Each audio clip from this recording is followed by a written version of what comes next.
Welcome to Mother-Daughter Projects. I'm Steph. I'm Vicki. And today we're going to make a display piece for a very special piece of jewelry. And at the very end, we'll actually share who gave this to me and why it was so important. Let's get started. We'll be using a wood dowel, 2 brass rods, a glass vase, a drill driver, Danish oil, and epoxy. The first step is to get all the measurements. So I took the pearls out of the box and I quickly found out they would not hold up on their own on the rod without extra support. I wrapped a thin piece of brass rod around a couple times and cut it off. I made 2 in this manner. Next, I marked where to cut the larger brass rod and where to cut the wood dowel.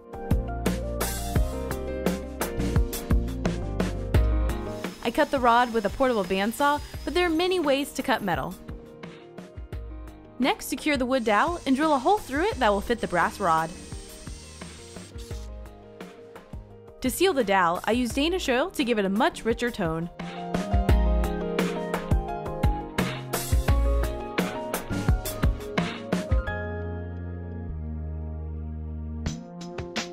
To make the base, we're going to use epoxy, mica powder, and silicone molds. We got all this from Amazon. We're putting 2 ounces of hardener and 2 ounces of resin into separate cups and mix them separately for 2 minutes and then combine and mix them for 1 minute. Always read the directions for the epoxy you are using.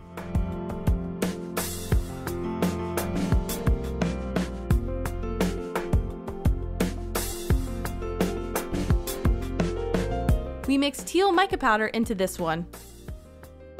With that mixed, I poured it into the mold. I was planning on making a mold out of melamine, but realized 2 of these rectangle molds would work perfect when combined together. You can see I got exactly the right amount in the mold because I tested it before with water to see how many ounces I was going to need. We used a heat gun to pop any bubbles on top.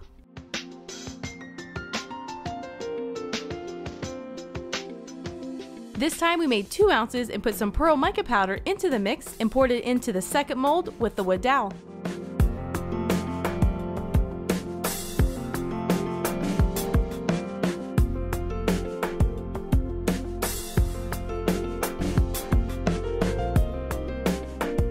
We waited a full 24 hours, then removed the molds.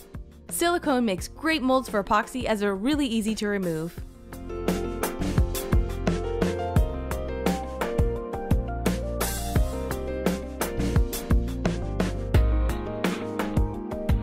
This is actually a glass vase that I'm using upside down, so I scraped the rubber feet off and soaked the sticky parts with WD-40, and it's like they were never there.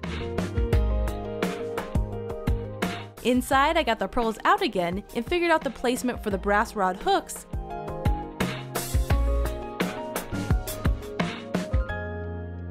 And then I hot glued them into place. I also hot glued the 2 epoxy pieces together off camera.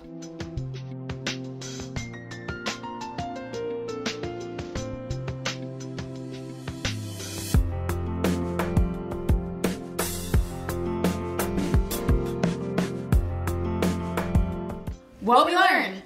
So we're gonna keep it real. I'm just gonna say that one thing that people say a lot about mother-daughter projects is our bond and our connection. And sometimes people mention, you know, the bonds they had with their mother and you know, those kind of stories. And so we thought this was really important to kind of quickly share with you guys that 2 weeks ago, my grandmother, mom's mom passed away. She was 89. And what was so cool is 2 weeks prior to that, we actually got to spend a whole week with her, and she gave me these pearls. And so that's kind of where this whole story got inspired from, is she really wanted me to have these pearls. When she gave them to me, I was like so excited because I was like, oh my gosh, this is something she really wanted me to have. So I will definitely wear them with honor like I'm doing now, but I want to be able to see them all the time. And so that's what this was for. This is so I can display this and I can look at it every day and remember my grandmother. And another thing is I really got the inspiration from this by looking up different jewelry holders on Pinterest. So I just kind of searched for jewelry holders and got little ideas here and there from different ideas, and that's kind of how I put this together. One thing is this brass rod right here.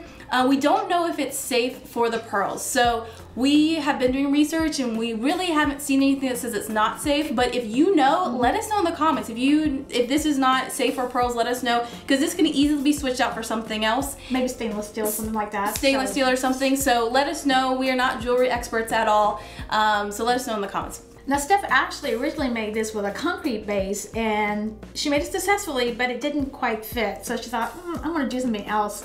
And then she found these 2 silicone molds and realized they would fit perfectly in here, just glued them together. And lastly, we did get some bubbling around this wood piece right here. Probably if we had sealed the bottom of this wood maybe with epoxy first and let it dry, then we wouldn't have gotten those bubbles. So if we were to do it again, we'd probably try that because we'd probably have less bubbling. But thanks for joining us today. If you have any questions or have any stories that you want to share with us of projects you've made inspired by a loved one, let us know. Thanks for joining us. Bye. Bye.